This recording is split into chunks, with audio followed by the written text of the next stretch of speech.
Terima kasih masih bersama kami. Kita tengah berdiskusi dengan juru bicara Solidaritas Hakim Indonesia, Fauzan Ar-Rasyid. Sebelum saya kembali menyapa Pak Fauzan, saya ajak Anda pemirsa, mari kita lihat sama-sama tayangan grafis berikut ini. Ya, pemirsa, ini terkait data kesejahteraan hakim, gaji dan tunjangan yang tidak memadai, kemudian inflasi yang memang terus meningkat setiap tahun. Kalau saya tidak salah, 12 tahun terakhir sudah 30% lebih mungkin ya. Tunjangan kinerja yang hilang sejak tahun 2012. Kemudian ada juga tunjangan kemahalan yang tidak merata di beberapa provinsi misalnya. Beban kerja dan jumlah hakim yang tidak proporsional, serta kita juga harus memperhatikan faktor kesehatan mental. Hakim meski wakil Tuhan di muka bumi, hakim juga manusia. Harapan hidup hakim menurun. Rumah dinas dan fasilitas transportasi yang tidak memadai, kemudian terdampak juga pada kesejahteraan keluarga hakim. Tadi juga disampaikan Pak Fauzan mengenai risiko keamanan para hakim, khususnya di daerah-daerah tertentu, dan juga kurangnya keberpihakan terhadap hakim perempuan. Banyak juga ya Pak Fauzan ya. Saya dengan tidak bermaksud bicara soal banyaknya masalah hakim, tapi kita harus fair ketika kita masyarakat menggantungkan nasibnya di tangan hakim yang megang palu, sementara hakim sendiri pikirannya dipenuhi dengan banyak masalah. Apakah itu sudah cukup seperti yang saya sampaikan tadi, data-data itu Pak Fauzan? Cukup Mas, sebab sepertinya data itu juga diambil dari press release dari Solidaritas Hakim Indonesia. Betul. Pasca mengumumkan akan dilakukannya gerakan cuti bersama hakim se-Indonesia. Jadi itu adalah fakta-fakta, karena kami juga sekarang lagi berhadapan dengan anggapan masyarakat yang selalu beranggapan hakim itu sudah sejahtera. Jadi ada juga pandangan yang mengatakan hakim itu harus silent cop ya. Harus menjadi orang yang fokus pada pekerjaan, kemudian tidak terlalu banyak bicara, dan fokus menuntut ilmu, fokus mengembangkan diri, dan fokus menjaga integritas diri dari suap dan lain sebagainya. Ya. Tapi kan jabatan hakim tidak membuat harga tiket pesawat menjadi murah. Jabatan hakim tidak membuat biaya anak sekolah kami menjadi murah. Jabatan hakim tidak membuat keamanan kami itu kemana saja kami bisa bebas dan tenang. Tidak kan? Ada faktor hak-hak dasar yang sudah dijamin oleh konstitusi yang harusnya dipenuhi oleh negara.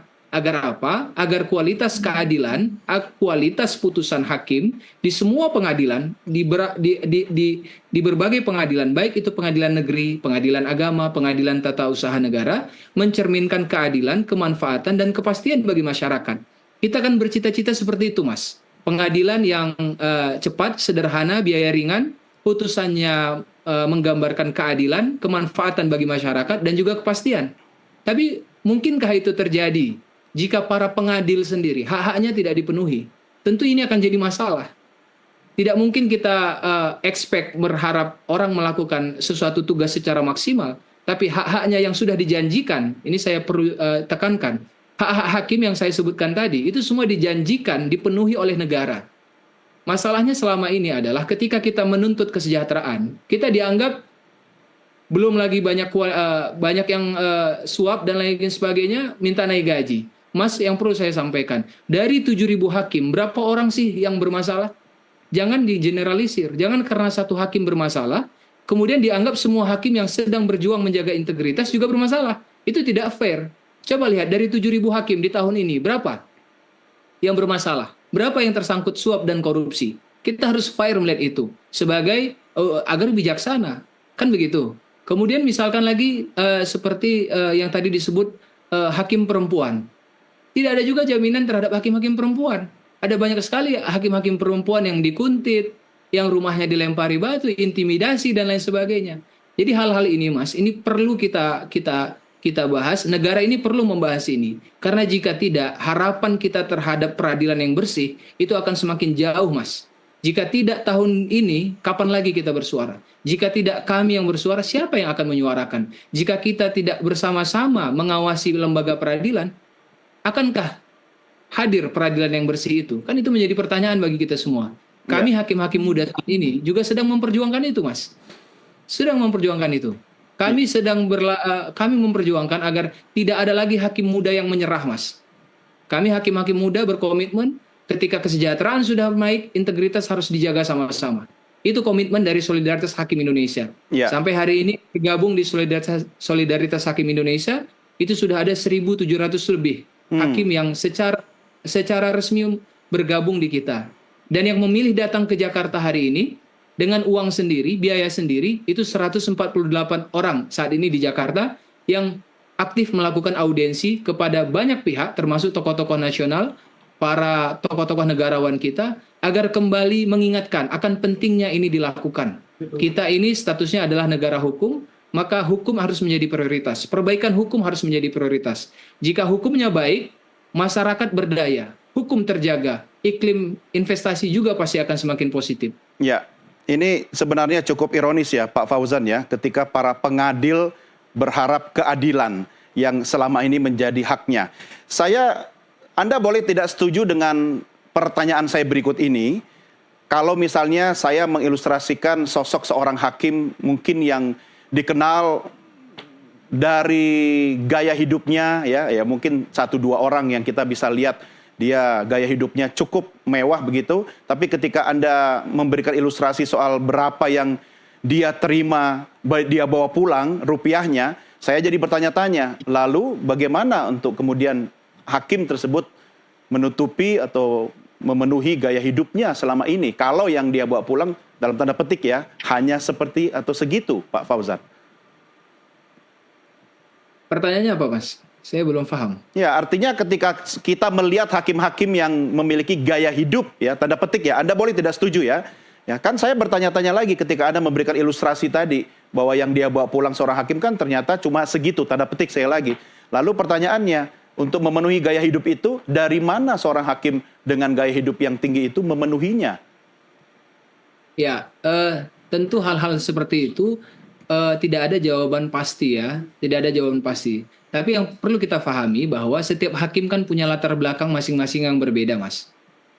Tentu kan, ada latar belakang dari yang punya keekonomi yang cukup sejak awal, ada yang tidak, ada yang juga berangkat dari masyarakat biasa. Tentu itu juga berdampak. Atau misalkan pasangannya yang juga bekerja, ataupun misalkan dan lain sebagainya. Tapi itu tidak ada jawaban yang pasti. Jadi saya juga tidak ingin berandai-andai. Ya, artinya yang kita bahas di sini adalah standar minimum hakim ya.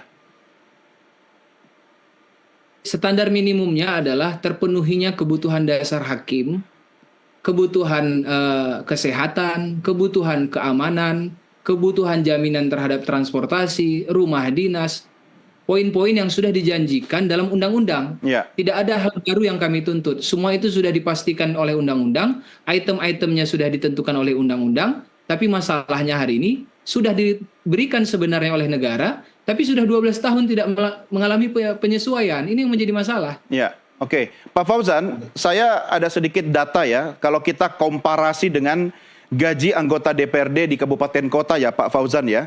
Ini berdasarkan PP nomor 18 tahun 2017 dan juga Permendagri nomor 62 tahun 2017. Itu kalau gaji anggota DPRD di kabupaten kota itu 36 juta sampai 45 juta. Sudah termasuk PPh 15%. Tapi itu kan belum termasuk penerimaan lain-lain ya di luar gaji gitu kan.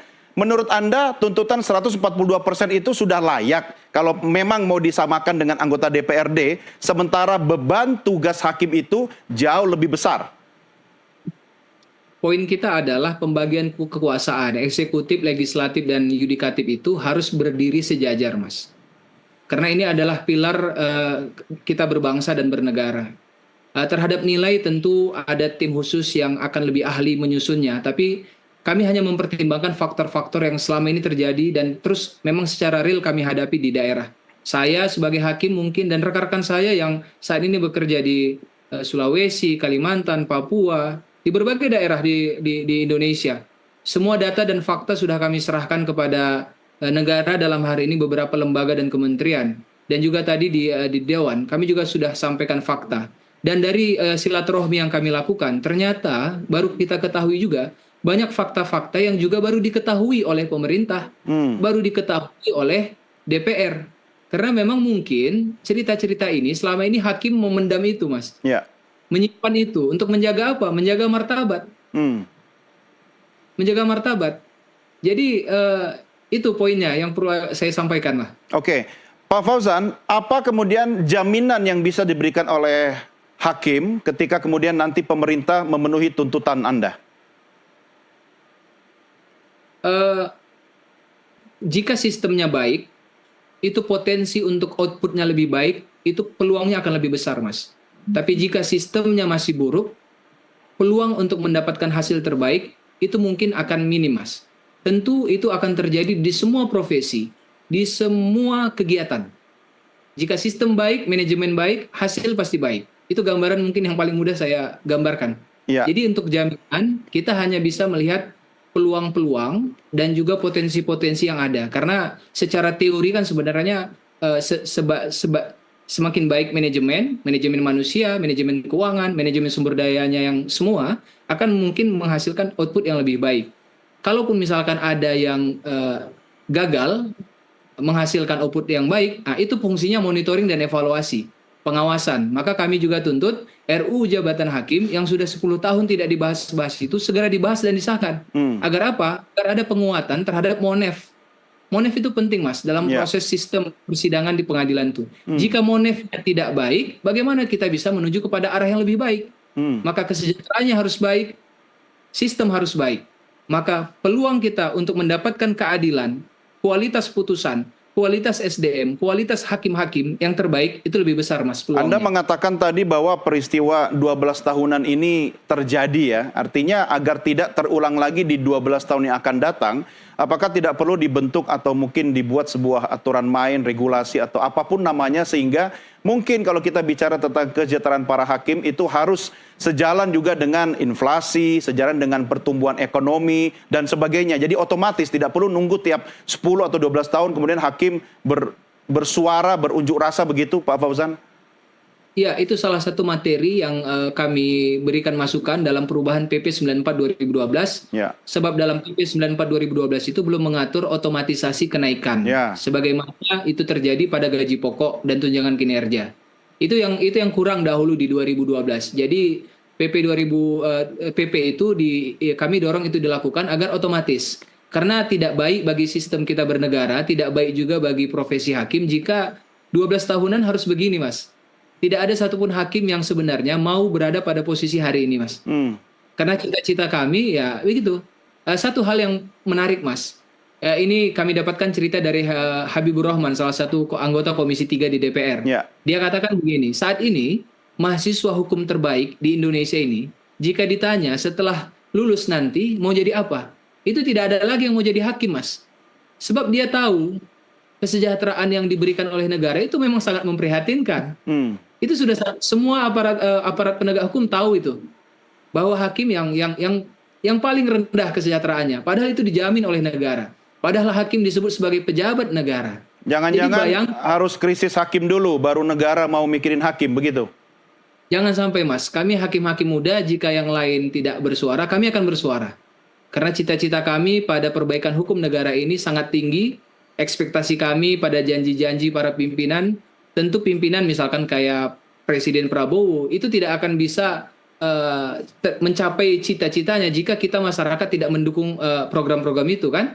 Jadi kami sebagai anak bangsa punya kewajiban untuk ikut ambil bagian, turun tangan menyelesaikan masalah Republik yang sesuai kapasitas dan kemampuan kami. Demikian. Pak Fauzan, untuk kesejahteraan hakim yang kemudian disesuaikan atau ada kenaikan, tentu juga akan berdampak pada kinerja para hakim itu sendiri. Tetapi seperti yang Anda katakan tadi, itu kan perlu waktu dan proses. Tidak mungkin hari ini naik, bulan depan naik, bulan berikutnya kinerja hakim juga membaik, begitu kan? Tetapi ini ada harapan. Sebagaimana juga Anda menuntut kepada pemerintah sekarang yang mungkin akan bisa direalisasikan oleh Presiden berikutnya, Prabowo Subianto. Anda memberi batas waktu kepada pemerintah berikutnya, kapan paling lambat? Kami percaya para pemangku kepentingan, para penentu kebijakan, tahu kapan waktu paling tepat merealisasikan ini semua.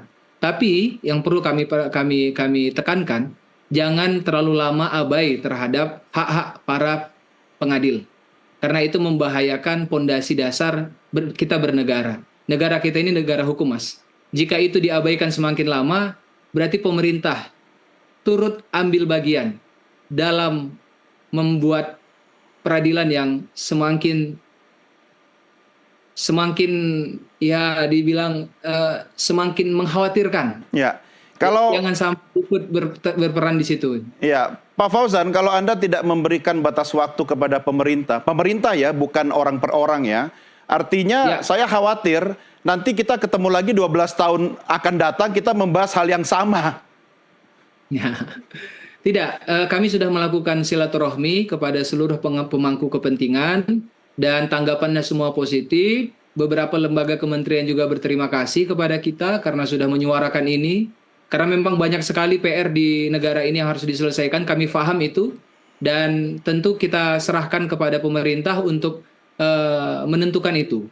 Tapi jangan semakin lama. Jangan sampai 13 tahun, 14 tahun, 15 tahun. Jangan. Nanti semakin runtuh integritas. Semakin banyak nanti hakim-hakim yang menyerah, Mas. Dan tidak mau. Dan Anda harus percaya kepada pemerintah, khususnya pemerintah yang akan datang. Sebagaimana yang disampaikan oleh Presiden terpilih Prabowo Subianto melalui sambungan telepon yang disampaikan oleh Sufmi Dasko Ahmad. Anda setuju dengan pernyataan tersebut? Kita harus percaya pada pemerintah, kita harus bantu pemerintah, karena kita semua anak bangsa, Mas. Oke, jadi setelah ini hakim-hakim mulai kerja lagi tanggal berapa, Pak Fauzan? Sesuai dengan agenda, mulai minggu depan semua sudah aktif kembali karena masa cuti sudah habis. Nah, kalau masa cuti sudah habis tidak sidang juga, itu baru namanya mogok hakim, Mas. Oke. Jadi ini sekarang lagi hakim sedang cuti gitu. Iya. Tanggal berapa? Tanggal berapa masuk semua? Tanggal 11. Tanggal 11 agenda kita hari terakhir. Oke. Tanggal 14 sudah aktif kembali. Berarti Senin depan ya, Pak Fauzan ya? Senin depan sudah. Oke, ya mumpung masih cuti, nikmati waktu bersama keluarga ya. Paling tidak kan hal-hal yang menyangkut mental tadi kan juga bisa menjadi bagian untuk menguatkan hakim dan keluarganya, Pak Fauzan ya. Anda jamin semua teman-teman para hakim ini tanggal 14 sudah aktif kembali ya. Tidak ada sidang yang kemudian ditunda atau kemudian diundur dan sebagainya. Hakim Indonesia solid, Mas, dalam hal ini. Oke, baik. Pak Fauzan, terima kasih sudah bersama kami. Salam untuk teman-teman Solidaritas Hakim Indonesia. Selamat malam. Terima kasih.